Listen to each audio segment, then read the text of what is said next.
Adelante. Hola, buenas noches, camaradas. Todos los que nos siguen por Facebook, por los que nos van a escuchar también en YouTube y amigos del movimiento.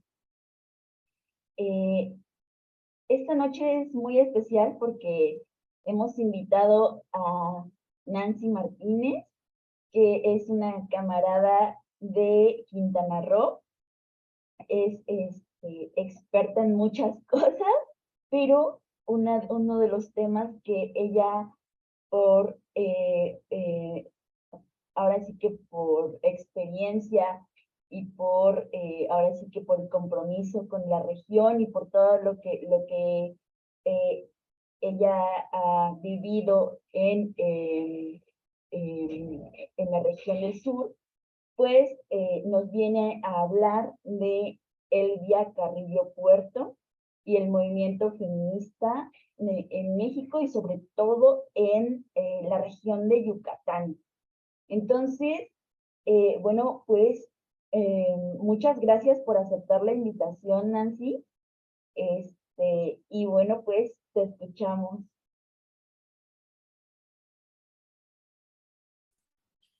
Hola, muy buenas noches, compañeras y compañeros de Morena Socialista. Muchas gracias por la invitación y es un gusto nuevamente estar aquí en estas charlas. Sí, el día de hoy, pues en vísperas del Día Internacional de la Mujer, que se celebra el 8 de marzo,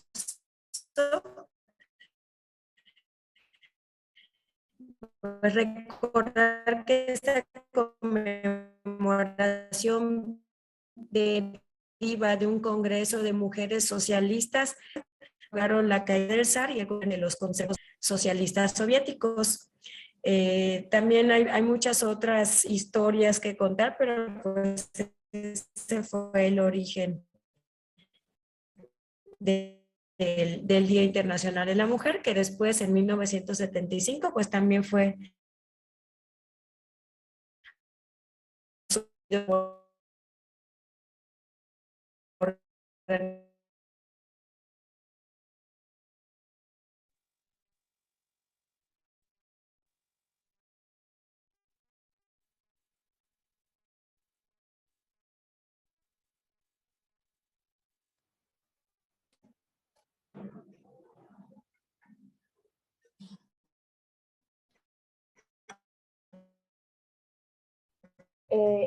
yo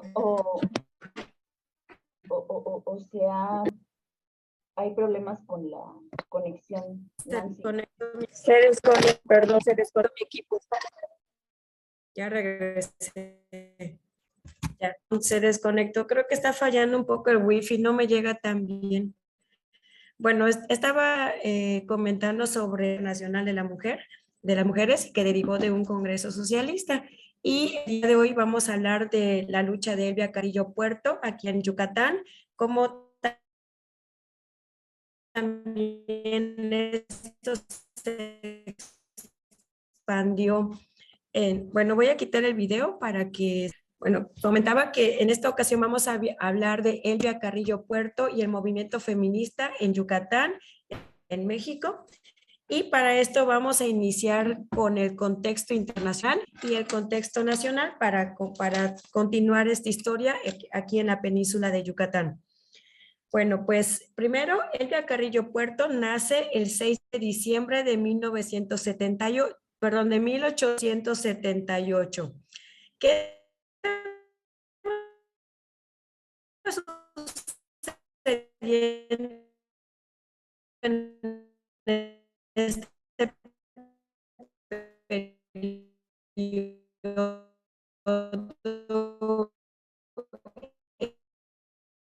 México estábamos también iniciando el porfiriato y las condiciones de los pueblos indígenas esclavizados, especialmente en el norte y en el sur, pues empezaban a recrudecerse. Recordemos que los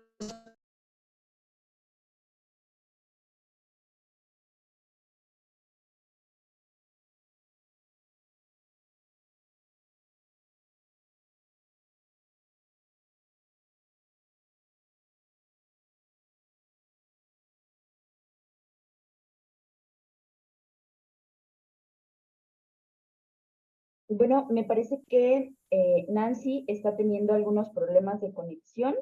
Esperamos a que se conecte unos minutos.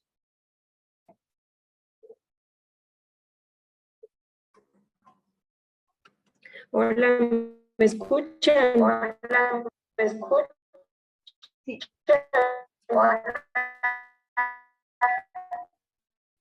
sí te escuchamos, Nancy. Un poco se corta la voz, pero sí. Yo creo que me voy a quedar conectada con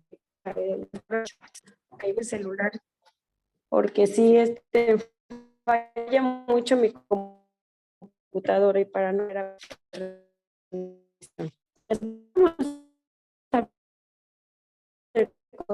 contexto en el cual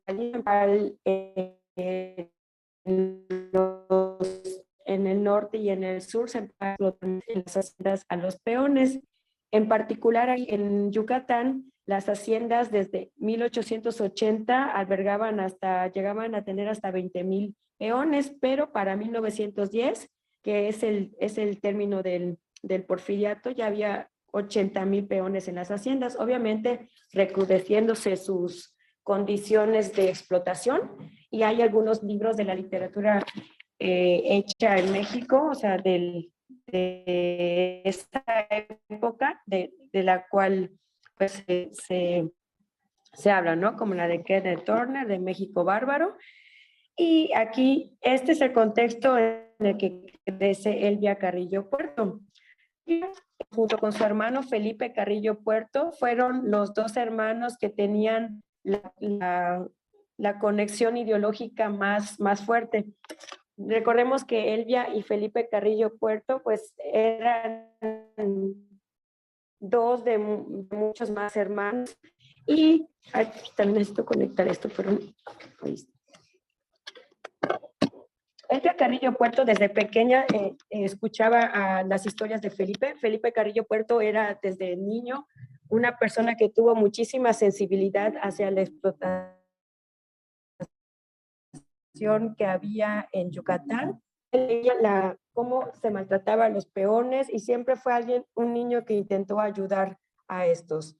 Se metió en muchos problemas desde pequeño por esta cuestión, y él solía asistir a visitar a un sacerdote que traía ideas anarquistas, socialistas. Bueno, él más permeado de la época. Y con Carrillo Puerto, Elvia Carrillo Puerto se casó a la edad de 13 años con un hombre muchísimo mayor que ella. Quedó viuda a los 21 años, y para esa época las mujeres no alcanzaban la mayoría de edad, sino hasta los 31 años. Es decir, a esa edad, aunque tuvieran 20, 28, 29, 30, todavía se les consideraba como menores de edad ante la sociedad. Elvia Carrillo Puerto, antes de quedar viuda, pues su esposo la emancipa. Entonces ella se convierte en una mujer libre, jurídicamente libre, ¿no? Pero ante el contexto de la época, pues todavía hay muchísimos prejuicios y no es muy bien visto la forma de vivir. Ella es una mujer sola, que tenía su propio trabajo. Ella también fue profesora, tenía pensamiento político, y también durante la época de 1916, junto con Felipe Carrillo Puerto, se encargó de también crear ligas de resistencia socialistas feministas. En esta época había alguna apertura que les permitía Salvador Alvarado. Salvador Alvarado fue conocido como ya bueno, fue reconocido como un reformista en este Yucatán, y esto permitió que Carrillo Puerto, pues además de propagar el ideario constitucionalista de la época que se les solicitaba mediante Alvarado y mediante Carranza, ellos también aprovechaban para difundir sus ideas socialistas. En este contexto se presentó el primer Congreso Feminista Socialista en Yucatán. Este se realizó en el Teatro Peón Contreras, y ahí, esto fue en 1916, se reunieron pues todas las mujeres Elvia Carrillo Puerto tenía muchísima sensibilidad ante las cuestiones de la mujer en Yucatán. Las principales ideas que empezaba a difundir tenían que ver con la higiene y con el control natal de la mujer, así como el sufragio de estas. En la Constitución de Yucatán, pues no estaba prohibido que las mujeres voten, entonces había como una especie de laguna legal que durante el gobierno posterior de Carrillo Puerto, que empezó en 1922, se aprovechó. Durante esta época hubo una mujer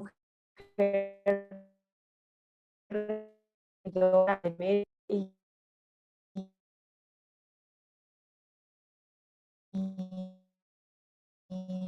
Elvia que ocupan elecciones desde que en México se permitiera el voto a la mujer. El voto a la mujer aquí ya se Carrillo Puerto y a sus hermanos los asesinan. Esta fue una ofensa en la cual estuvieron involucradas tanto las corrientes militares de la Federación como los hacendados en el que. Y bueno, una vez que Puerto en 1924 junto con hermanos, perdón, se entiende, me está mandando, no puedo, es la conexión que tengo. ¿Se escucha bien? Sí, Bueno, más bueno. o menos, ¿eh? La verdad es de que te cortas mucho. Más o menos hay que estar muy atento para agarrarle el hilo.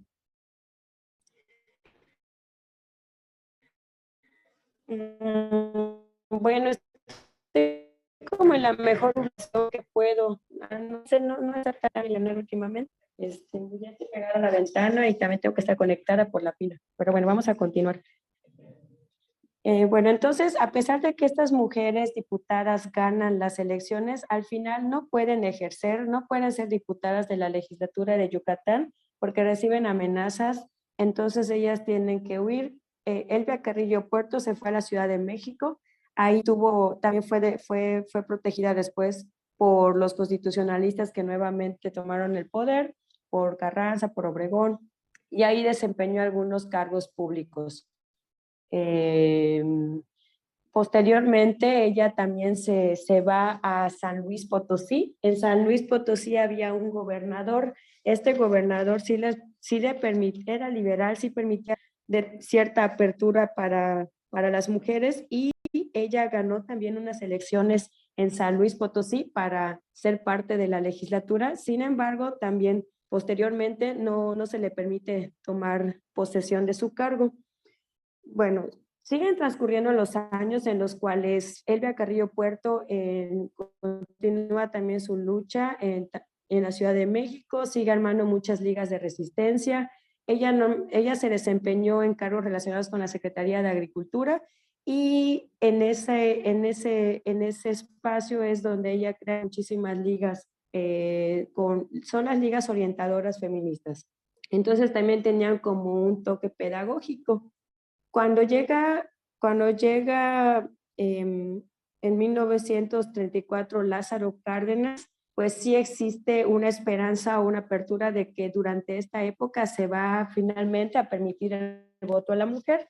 Sin embargo, durante esta época pues también hubo muchas fuerzas que se opusieron, aún dentro de esta época que fue una en la cual se fomentaron o se habló también del socialismo, del nacionalismo, de la defensa de la soberanía nacional, etcétera, pues no se logró impulsar el voto a la mujer, a pesar de que sí había esfuerzos y las diferentes ligas que se armaban seguían, no solamente las del Elvia, también existían otras corrientes propiamente sufragistas o también de otras corrientes comunistas, etcétera, pues no se logró. Hubo una fuerte oposición del clero y fue finalmente hasta 1953 cuando se logró el voto a la mujer. Y así. Bueno, entonces, ¿qué representó Elvia Carrillo Puerto en esta lucha. Ella era una socialista, era feminista, era sufragista, también era anticlerical, siempre abogó por las cuestiones de control natal y esta lucha, digamos que aunque en muchos momentos ella logró ganar espacios, pues no, finalmente no se le permitió tomar posesión de estos por el alto, no sé, conservadurismo dentro de las luchas sociales y sin embargo, pues ahora finalmente empieza a haber como más reconocimiento a su trabajo.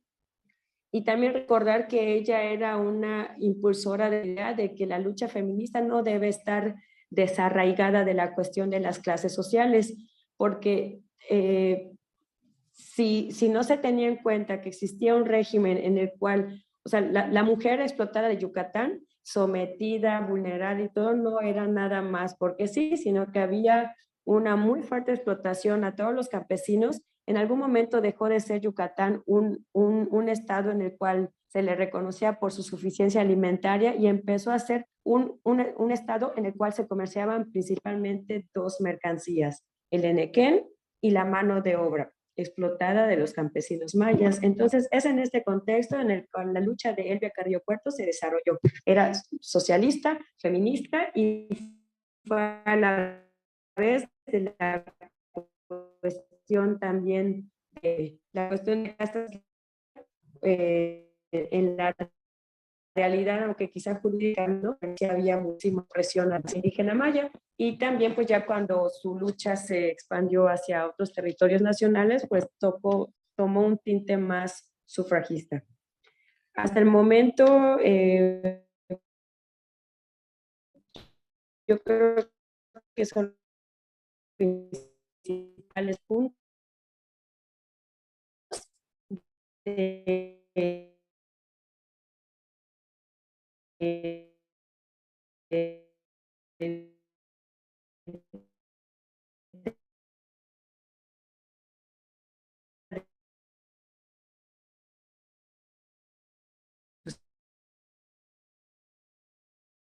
femenino, de un conservador y también de altas clases de general.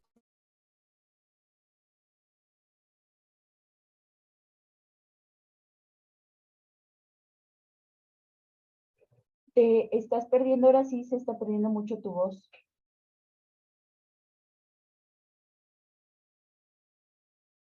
Entonces,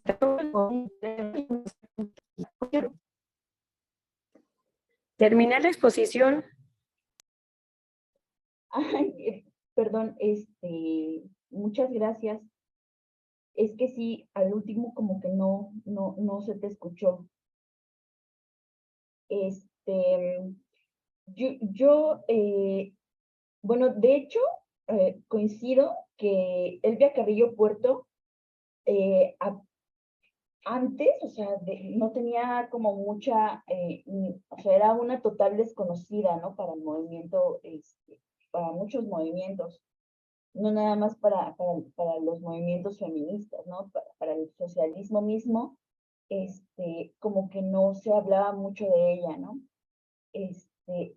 Sin embargo, la labor de rescatar esta figura,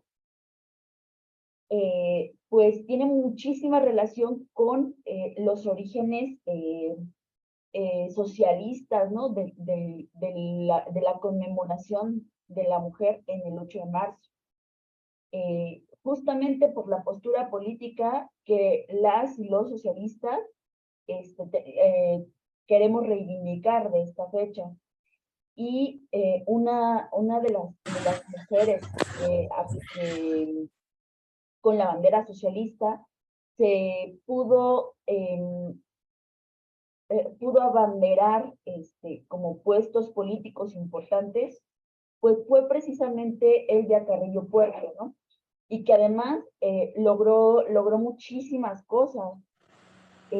Yo quería más que nada preguntarte cuál es la relación de Elvia Carrillo Puerto con los indígenas mayas. Tengo entendido que Elvia Carrillo Puerto, como lo has dicho, ella hablaba maya y se interesaba precisamente por las necesidades del pueblo, ¿no? Y sobre todo, bueno, sí, cuál era la relación entre ella y las comunidades mayas, ¿no? En la cuestión de la mujer.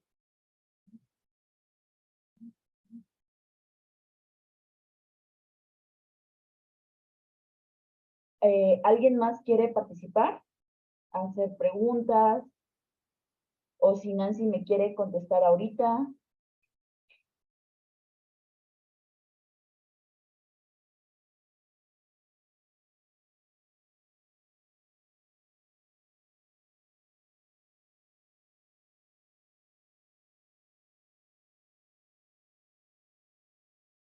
Bueno, adelante, Gilberto. Sí, hola, buenas noches. Bueno, ahorita en lo que se conecta Nancy, ¿no? Porque creo que tiene bastantes problemas con la red. Pues ya nada más llamar la atención sobre una cosa que mencionó, ¿no? Y que es el voto, el derecho al voto de la mujer, ¿no? Es algo bastante escandaloso si lo ve uno desde esta época, ¿no? Se habla de que en México se permitió a nivel nacional hasta 1953, pues ya es de llamar la atención. Digo, en el marco de la revolución se abrieron brechas legales para que pudieran acceder a cargos los grupos políticos, ¿no? Socialistas, pero pues fue como la excepción porque o sea, el grueso del país y el país como nación, pues no, simplemente no lo reconocía. Entonces, y había razones que se aducían que pues la verdad como que no tienen peso, ¿no? Porque incluso los gobiernos de izquierda hasta Cárdenas pues decían que no se daba el voto a la mujer porque podía conformarse un bloque de votos para la iglesia, ¿no? Entonces, lo cual en sí puede parecer, digamos, con algún fondo, ya que mucha de la devoción religiosa pues eran mujeres, pero la realidad es que si no tiene tampoco mucho fundamento porque si se concedía el derecho al voto, pues en realidad se formarían también partidos. O sea, no era como que solo la iglesia iba a tener esa preeminencia, ¿no? O sea, muchos partidos irían a buscar el voto femenino y serían partidos socialistas y de izquierda, ¿no? La izquierda. Eso lo demuestra la propia experiencia de Yucatán. Entonces, habría un voto, sí, femenino por la iglesia, obvio, pero pues no sería el único y quizá ni siquiera sería el mayoritario. Entonces, más bien yo creo que la razón incluso de gobiernos que se identificaban más, digamos, con elementos revolucionarios, pues simplemente era que no querían alienar a sus partidarios masculinos, o sea, no querían alienar a los partidarios de estos regímenes que eran hombres y que no estaban de acuerdo con el voto femenino. Entonces, pues esa es una singularidad, ¿no? O sea, ahí que se llegara, digamos, finalmente al voto femenino a la mitad del siglo XX, pues sí, o sea, en un país que había vivido una revolución social, pues también nos dice mucho, ¿no? De cómo, cuál era el contexto de los partidos que triunfaron, o sea, finalmente fueron los elementos de la derecha de la Revolución Mexicana también.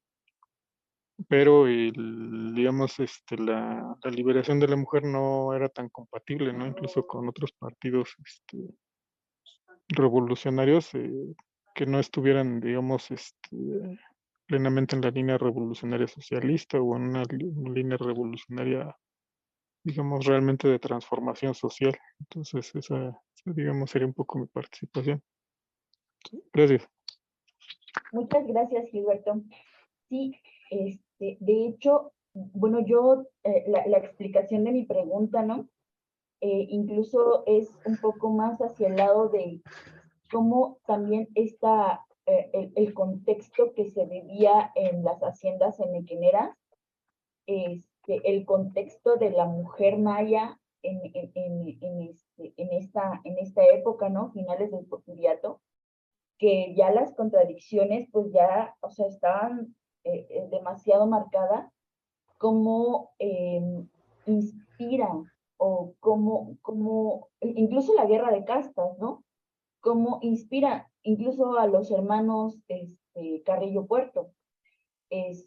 Y bueno, no nada más a Elvia, ¿no? Como que me queda la duda un poco, no sé mucho sobre Elvia Carrillo Puerto,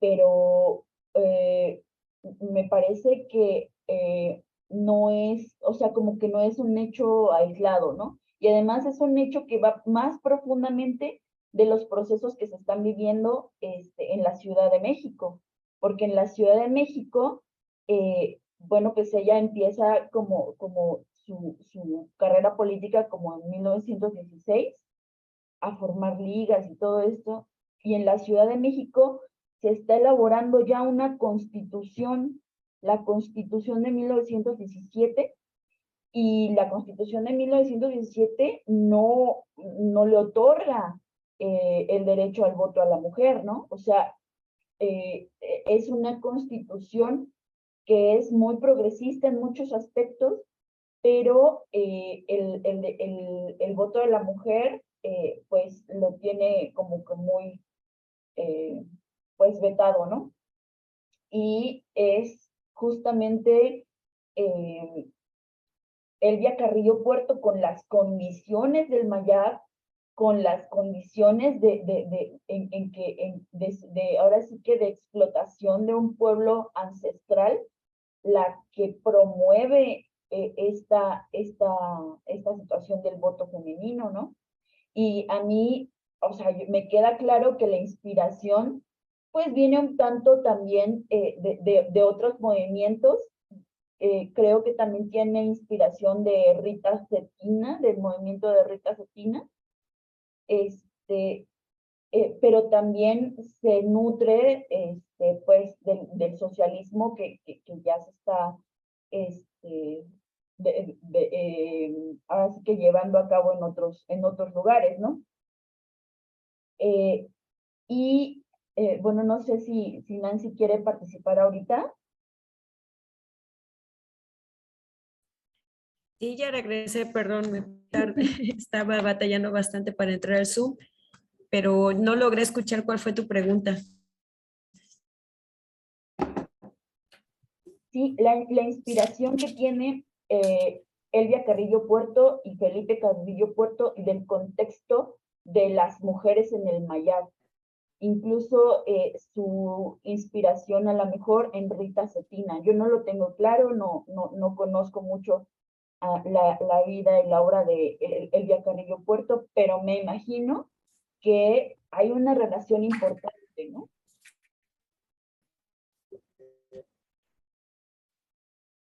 Bueno, esa era mi pregunta.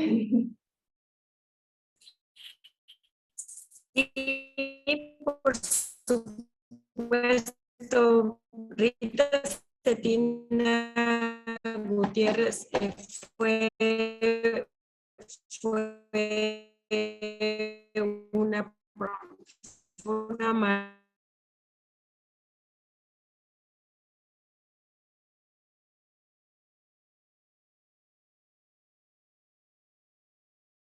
Bueno, se desconectó Nancy, pero bueno, pues vamos a seguir.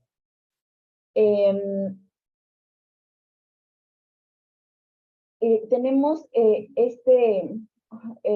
además esta participación, ¿no? Esta influencia de procesos revolucionarios, ¿no? Como el movimiento constitucionalista,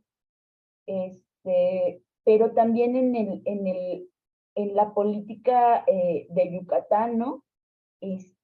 Hay, bueno, cuando ella empieza también su labor política, tiene que enfrentarse principalmente a políticos consolidados en el porfiriato, ¿no? Como es Olegario Molina Solís, que además, o sea, eran los perpetuadores de las condiciones que tenían, ahora sí que sufriendo los mayas, ¿no? Y bueno, pues cuando ella se inserta en la política, pues hablar maya pues será como una forma, ahora sí que, pues totalmente novedosa, porque además este lenguaje le permite tener una relación estrecha con pues las masas, ¿no? Y que creo que ningún otro gobernante antes de ellos, pues daba discursos en maya, ¿no? Que de hecho las ligas de mujeres campesinas eran, muchas se llevaban a cabo en lengua maya. Este, y bueno, pues no llega, no llega Nancy. No sé si alguien quiere participar.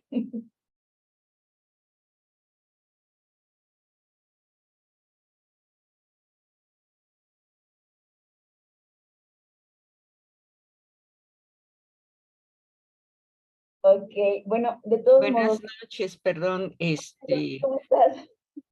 aquí yo llegando un poco tarde, pero te escucho con mucha atención, gracias por la invitación, y veo que la compañera Nancy pues ha tenido problemas con su internet y bueno, es un poco complicado así seguir el hilo, pero pues aquí quedo atenta, muchas gracias. Sí, eh, muchas gracias por acompañarnos, Rosy. Sí, justamente una de las cosas que, que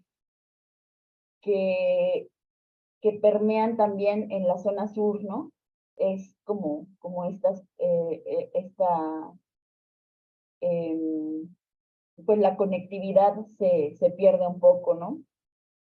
Y bueno, pues justamente es como el problema en el que hemos estado lidiando casi este, en el sur, ¿no? Y que de alguna manera también obras como el Tren Maya, pues también vienen a tratar de solucionar, ¿no? A lo mejor no se soluciona todos los problemas, pero pues por lo menos sabemos que tenemos en claro que hay unas necesidades impresionantes y que pues la gente no nada más va a vivir y necesitamos que estén conectados con nosotros porque necesitamos aprender de ellos, ¿no?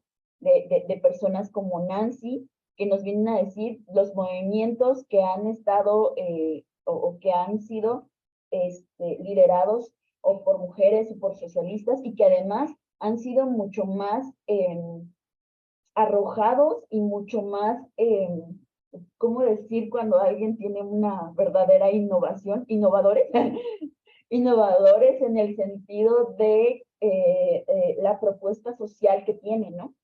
Y bueno, pues es el caso de Elvia Carrillo Puerto, ¿no? Que además se suma a otros gobernadores y políticos que están gobernando en el Mayab, ¿no? Como es el caso de Salvador Alvarado, que nos dice Nancy, ¿no? Que tenía esta parte constitucionalista que por mandato de sus relaciones con Carranza, pero también introducía las ideas socialistas, ¿no?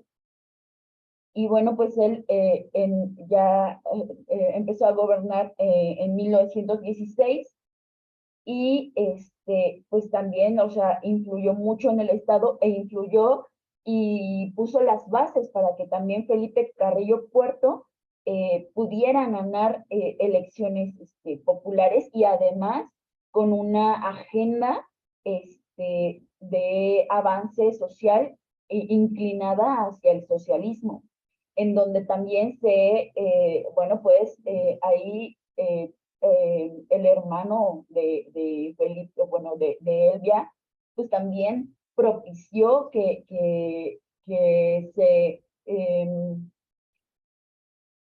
se diera paso a la lucha por los primeros derechos de la mujer, ¿no? O sea, ella está al principio sí cobijada por su hermano, por su familia, pero al final de su vida tiene que, ahora sí que, como decimos en mi barrio, tiene que rifársela sola.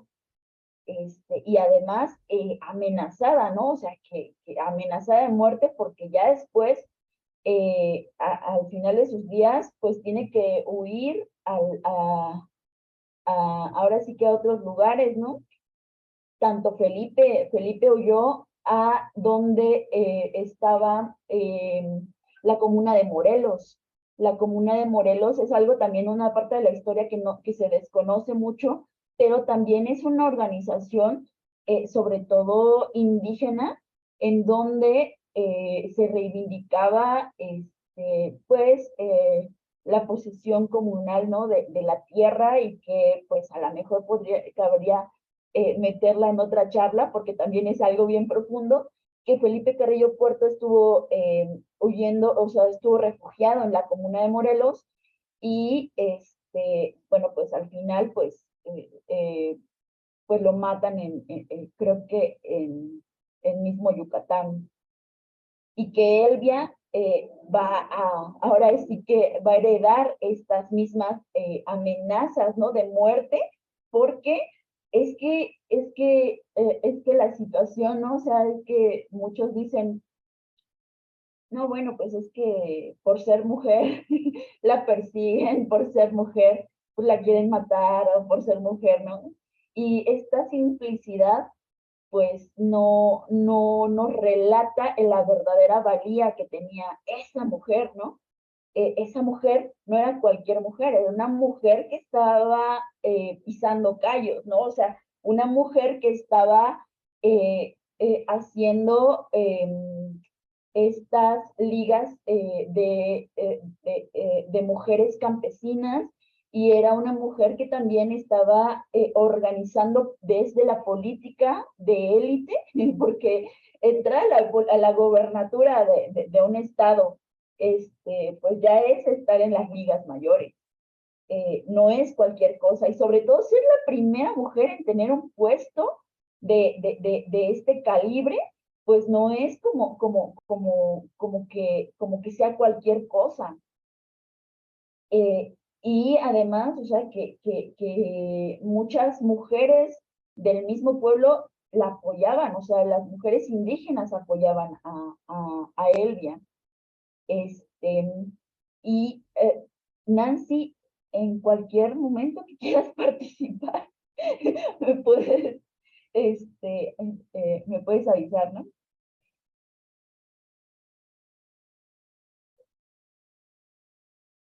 Y que además no es la única mujer, ¿no? O sea, se apoya de unas figuras muy interesantes, sobre todo que también buscan la educación sexual de la mujer, y que eso es un escándalo, ¿no? Para la sociedad como tan represiva y tan dada al catolicismo, ¿no?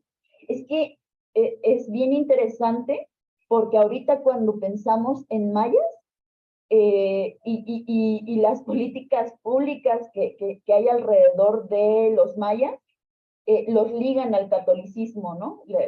Como que las costumbres están muy sincréticas, o sea, o si no, los ligan nada más con las pirámides y todas estas como mitos, ¿no? Y que sí responden a un pasado, pero no corresponden a un pasado de liberación. Creo que si pensamos en mayas, creo que pocas personas lo ligan con la guerra de castas, ¿no? Y pocas personas lo ligan también con esta avanzada de innovación del pensamiento social, ¿no?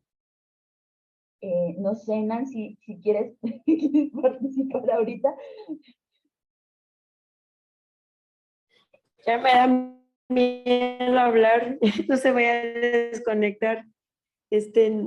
No, yo creo que ya ya tocaron los puntos, vamos a conectar y pues bueno, la exposición ya fui, creo que terminaste de complementar con pues, los datos relevantes que hayan faltado. Entonces, de mi parte está bien todo. Gracias.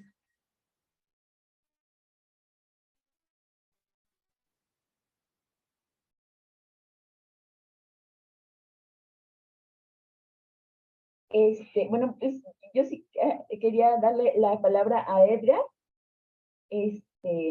Adelante, compañero. Sí, gracias compañera. Sí, pues una disculpa, ¿no? La compañera Nancy es la que iba a dar el tema y con el problema del internet, pues sí se pierde un poco, ¿no? El hilo. Entonces, pero bueno, vamos a retomar algunas cosas. A mí lo que realmente me impresiona fue el hecho que hayan realizado un primer congreso feminista en aquella época y con una asistencia de alrededor de 600, mujeres, ¿no? Fue el primer congreso de su clase en México y de los primeros en América Latina, y fue convocado con una perspectiva abiertamente socialista. Fue un congreso sumamente avanzado para su época, que ni siquiera la Revolución Mexicana pudo concretar las demandas que ahí se plantearon en el Congreso.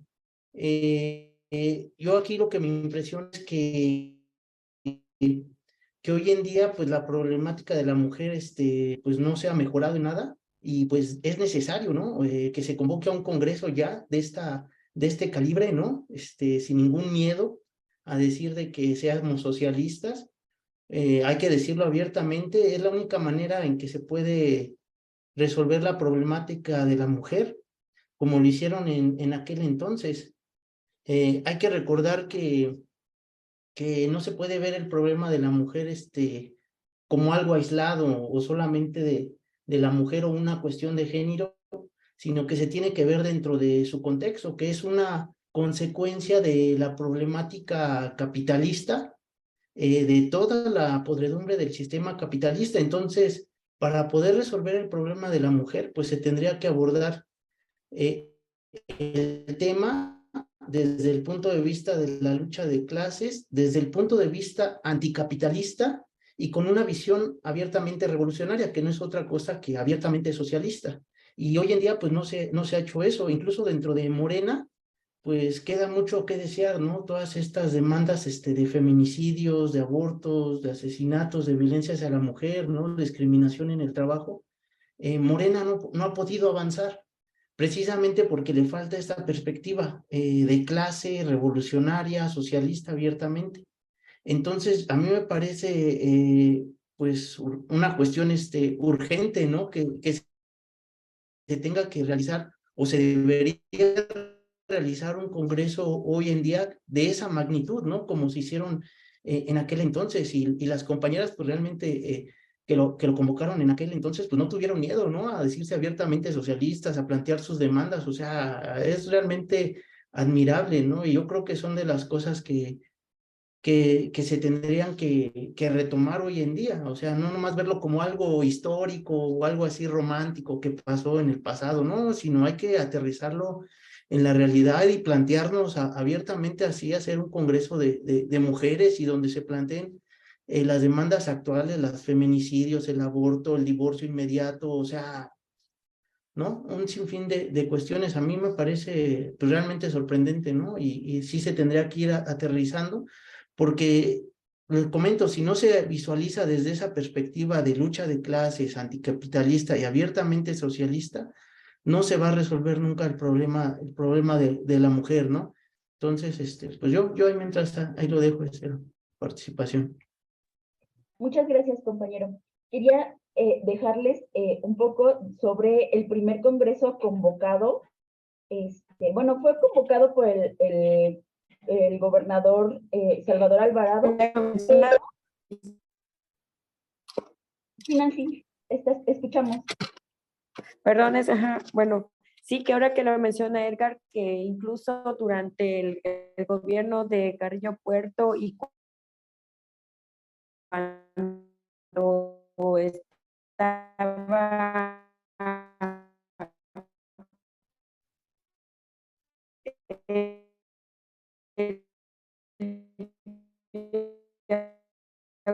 legales, y muchas de las propuestas que ellas estuvieron empujando en ese Congreso Panamericano, pues no fue aceptado, ¿no? Por el resto de las feministas, que pues más bien ellas iban en un papel más sufragista. También las yucatecas obviamente tenían el interés en el voto, en el derecho, pero digamos que iban más allá, abordaban la cuestión de las clases. Pues creo que casualidad, ¿no? Como mencionamos al inicio de la exposición, el norte del estado, perdón, ¿qué estoy diciendo? En el norte de México y en el sureste fue donde hubo muchísima más explotación, y en el caso del sureste, pues esclavismo prácticamente con los peones mayas. Entonces, pues también hacer las condiciones más crudas en cuanto a la comunicación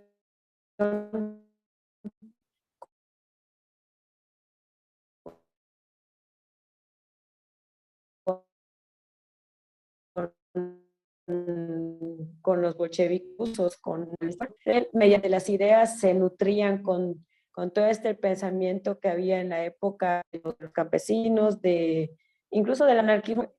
Carrillo Puerto sí leía de los socialismo, del marxismo, de todo este pensamiento en lo teórico, pues en la práctica lo visibilizaban, no era algo que tuvieran que imaginar mucho, sino que se vivía ahí en el contexto en el que ellos habitaban. Y al ellos haber sido clase, lo que denominamos actualmente clase media baja, bueno, que sabemos que no existe la clase media, ¿no? Pero de ingresos medios sí.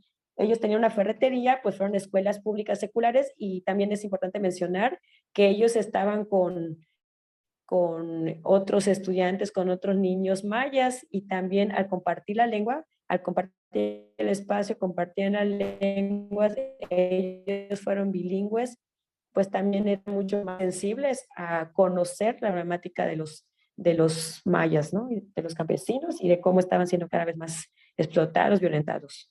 Pues sí, como bien dijo Edgar, pues ellos no lo desligaron de la cuestión de clases, sino que ese fue como su principal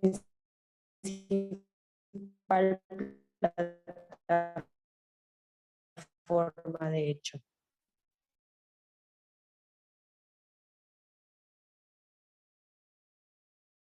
Muchas gracias, Nancy. Sí, justamente creo que, bueno, y también lo que iba a decir anteriormente, era de que en ambos congresos, el Congreso de 1916 de mujeres mayas, bueno, en Yucatán, y en el Congreso Panamericano, ya en la práctica o en las propuestas, con las que se enfrentan son con las mujeres del feminismo, ahora sí que las élites, ¿no? Que ellas se escandalizan de todo lo que vienen proponiendo las socialistas, ¿no? Y dice, bueno, en la convocatoria de los congresos de las mujeres en Yucatán en 1916, se expusieron así como varias cosas, ¿no? Dice primero, la mujer yucateca ha vivido hasta ahora entregada al hogar y a sus obligaciones, y sus obligaciones se han concretado a las que se originan de una vida quieta, empírica, sin dinamismo, que trascienda la evolución y sin aspiraciones que la liberten de la tutela social en que ha permanecido sumida. Otra, es un error social educar a la mujer para una sociedad que ya no existe, habituándola a que, como en la antigüedad, permanezca recluida en el hogar, el cual solo abandona para asistir a los saraos y fiestas religiosas, y que no se le reivindica colocando sobre su tumba el epitafio romano: cuido de su casa y supo hilar la lana. Pues la vida activa de la evolución exige su concurso en una mayoría de las actividades humanas. Y bueno, muchísimas cosas que además coinciden con el programa que se estaba proponiendo y llevando a cabo por por las socialistas, ¿no? Las grandes socialistas rusas, que son Alejandra Kollontai, Clara Zetkin, ¿no? Y algunos de los temas que se discuten en este primer congreso fueron el primero, ¿cuáles son los medios sociales que deben emplearse para manumitir a la mujer del yugo de las tradiciones? 2, ¿cuál es el papel que corresponde a la educación primaria en la reivindicación femenina, ya que aquella tiene por finalidad preparar para la vida? 3, ¿cuáles son las artes y ocupaciones que debe fomentar y sostener el Estado y cuya tendencia sea preparar a la mujer para la vida intensa del progreso? 4, ¿cuáles son las funciones públicas que puede y debe desempeñar la mujer a fin de que no solamente sea dirigida, sino también dirigente de la sociedad? Entonces, creo que además de que perseguían, o sea, ya en un congreso poner esta situación de que la mujer puede ser dirigente política, de que no se le únicamente se le eduque para la vida del hogar, que no se le reprima nada más con el yugo de las tradiciones, con el yugo de la religión. No, bueno, ese es, o sea, ya criticar la vida religiosa en las comunidades indígenas creo que es sumamente innovador, porque, o sea, ni siquiera, o sea, no hay otro estado de la República que en esa fecha esté luchando y combatiendo el yugo de la religión. O sea, creo Jalisco y los estados como centrales están más bien como en una revolución cristera, reivindicando a Cristo Rey. Y en el sur, en donde más el pensamiento actual se liga con los mayas y las tradiciones cristianas, están tratando de salir de ese tormento. Adelante, Nancy. Sí, qué bueno que lo mencionas, que incluso después de estos congresos feministas y de todo el relajo que estábamos armando aquí con los socialistas y las feministas, pues es también que en respuesta a eso, el clero mexicano junto con ¿cuál era? Bueno, con un periódico, ya no recuerdo cuál era, pero en conjunto pues también crearon el Día de las Madres, ¿no? Para otra vez como exaltar el papel de la mujer abnegada, sacrificada,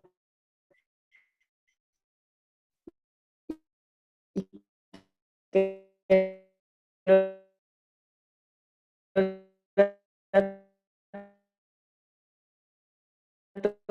todo, además del voto, de lo que tú estás hablando, ¿no? De la dirigencia política de las mujeres, de la participación, de hablar del yugo de la explotación de clases, pues también estaban hablando del control natal como una forma de tener cierto control sobre su vida, ¿no? Y que no fuera así como nada más un instrumento de reproducción para la mano de obra.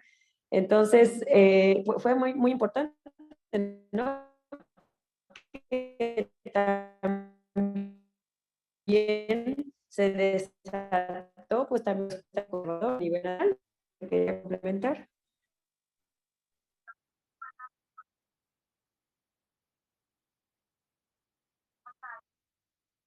Muchas gracias, Nancy. Otra de las figuras importantes que participa en el Congreso, en este Congreso, de 1916, fue Ermila Galindo.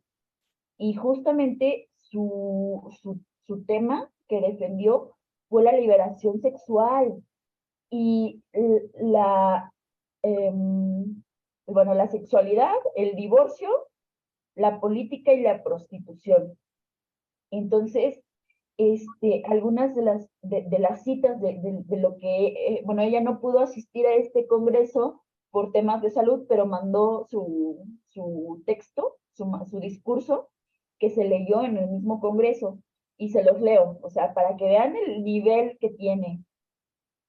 El instinto sexual opera de tal suerte en la mujer y con tan irresistibles resortes que ningún artificio hipócrita es capaz de destruir, modificar o refrenar. Atentar contra el instinto soberano es destruir la salud, corromper la moral, demoler la obra grandiosa de la naturaleza y enfrentarse con el Creador, increpándolo con la más atroz de las blasfemas. Te has equivocado. Otra cita es: un pudor mal entendido y añejas preocupaciones privan a la mujer de conocimientos que le son no útiles, sino indispensables, los cuales, una vez generalizados, serían una coraza para las naturales exigencias del sexo. Me refiero a la fisiología y anatomía, que deberían ser familiares en las escuelas y colegios de enseñanza secundaria. Y justamente, o sea, nos dice, bueno, pues en las escuelas primarias se debe de iniciar a las mujeres en actividades que hasta ahora fueron únicamente para hombres, ¿no? ¿Cómo se hace para convertir a la mujer en agente de difusión científica de la libertad? Y también las mujeres pues tienen derecho, ¿no?, a elegir, o deben de tener el derecho a elegir, sobre todo cuántos hijos quieren tener, y si los quieren tener o no. Y una de las políticas que también se impulsaron bajo este pensamiento fue la instalación de clínicas de maternidad infantiles y de maternidad.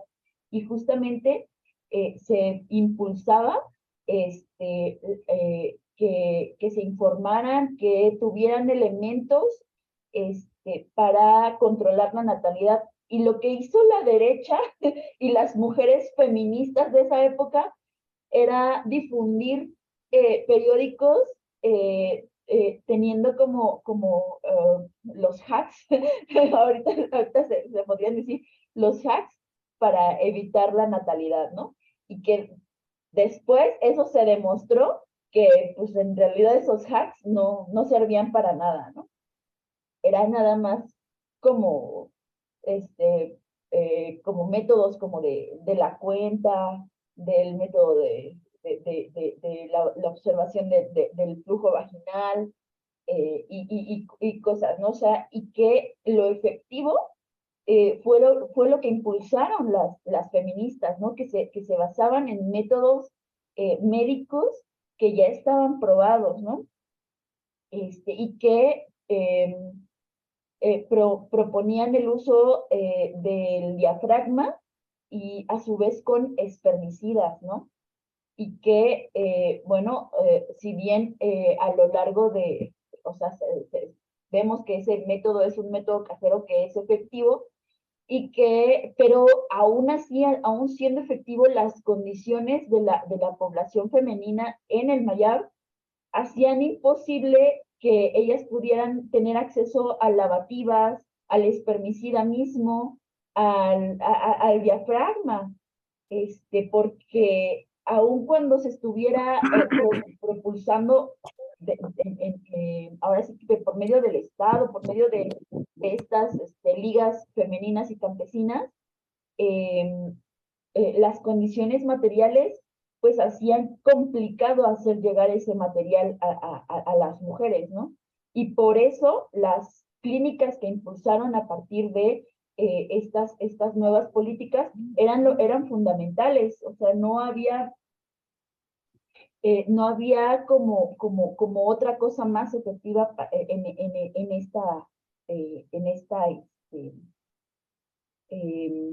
esta vista, ¿no?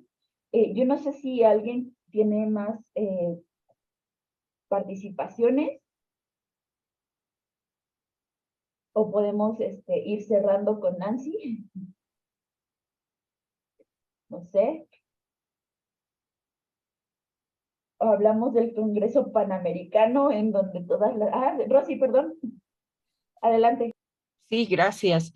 Pues es muy interesante, ¿no? Que rescatemos esta lucha de las mujeres que hemos olvidado, ¿no? Debería de pues expandirse este recuento de la historia en cuanto a la lucha de la mujer y sobre todo de la lucha de la mujer socialista. Y muy importante esto que comentaste hace un rato respecto a que se ha enfocado actualmente, y creo que igual, más bien desde antes, ¿no? Se ha enfocado decir que la lucha feminista es por violencia hacia la mujer y por ser mujer cuando realmente es porque ha superado, ¿no? Ha superado las expectativas de la sociedad, de los hombres, ¿no? En el sentido de que somos capaces de dar avances en cuanto a la construcción de una sociedad más equitativa. Y eso es lo que ha eh, pues derivado a que se les invisibilice y solo se propague que es por el hecho de solo ser mujer, ¿no? Entonces se me hace muy importante rescatar eso y gracias por la exposición.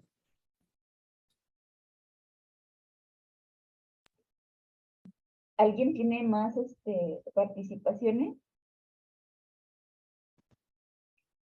¿Gilberto? Ah, sí. Sí, bueno, digo, bueno, hay que avanzar la teoría sobre todas las cuestiones. Digo, yo creo que ha habido puntos muy importantes y ahora, en el cierre, pues vamos a sí, voy a ir viendo un poco más, digamos, esa parte, ¿no? Pero bueno, también quería mencionar que a fin de cuentas esta lucha, como toda lucha social, pues se resuelve, digamos, en un terreno de combate. O sea, no es algo que los derechos en general no son, digamos, pues algo que se otorga, ¿no? Porque eso es como mucho la base de las concepciones postrevolucionarias en nuestro país, o sea, que el Estado otorgaba, ¿no? O sea, todo postrevolucionario se convirtió en un ente que otorgaba reconocimiento y otorgaba digamos, la derecho a existir, ¿no? A los grupos sociales, cuando la realidad es al revés, ¿no? O sea, los grupos sociales le concedieron al Estado la facultad de arrogarse esa representación y esa cualidad de árbitro. Entonces, la realidad es que cuando los grupos sociales cobran conciencia de que la fuerza proviene de ellos, entonces el Estado opta por, ya sea por la división, la cooptación o incluso la represión. En el caso de los movimientos, digamos, de las mujeres, por las mujeres o femeninos, o digamos, ahí ya entramos en el terreno de la teoría, pero en general, digamos, el movimiento de las mujeres, digamos, tiene que pasar, ¿no? A evolucionar también por ese lado, ¿no? De no reconocer, digamos, la fuerza del reconocimiento en el Estado, sino al revés, ¿no? De darse cuenta que como fuerza social es precisamente el Estado el que depende de ese consenso o de esa inmovilidad para poder existir y para poder desarrollar su facultad de dominación, ¿no? Como árbitro de los grupos sociales. Y tener muy presente que cuando un grupo social se enfrenta a otro, pues muchas veces es la mano del Estado la que está detrás y que opera esa división y ese enfrentamiento para poder, al final de la lucha, para dividir salomónicamente, ¿no? A veces los derechos, a veces las recompensas, ¿no? O sea, y el hecho de, por ejemplo, que el movimiento socialista y el movimiento de la mujer se escindan puede ser una de esas situaciones, ¿no? En general, los movimientos democráticos y socialistas, los movimientos de todo tipo de reivindicaciones, cuando no ven en el Estado su enemigo, sino otro grupo social, pues estamos en una situación peligrosa para esos movimientos, ¿no? Porque siempre va a ser el Estado quien se arrogue esa facultad de decidir quién tiene la razón y en qué grado, porque al final de cuentas eso es en beneficio del propio Estado y no de los grupos sociales que demandan derechos. Entonces, pues eso es lo que quería resaltar. Gracias. Muchas gracias, Gilberto. ¿Alguien más?